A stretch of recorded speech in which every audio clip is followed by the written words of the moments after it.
Hello everyone, welcome to this KineMaster video editing tutorial.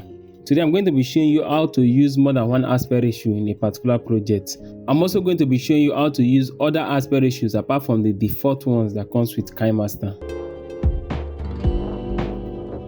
This is Korede from Promage Studios. 16:9 is a popular aspect ratio that is accepted on many platforms, but sometimes you might want to use a different aspect ratio or have more than one in your video.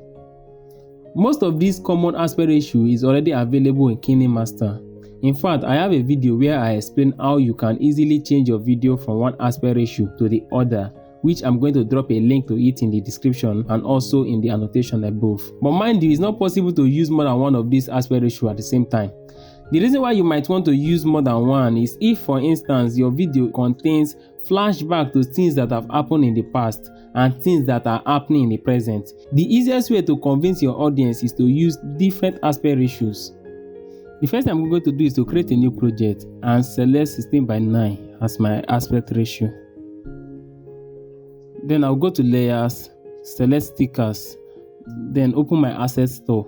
I will search for cinematic frames, download and install it.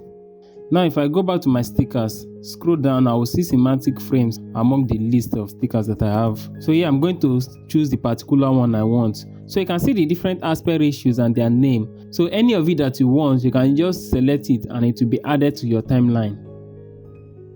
So I'm going to stretch it to cover the whole duration of my video. To see how you can avoid the video from cutting out of the frame, watch this video here, or just go through my whole video editing in KineMaster playlist. I love you and I will see you in my next video. Shalom.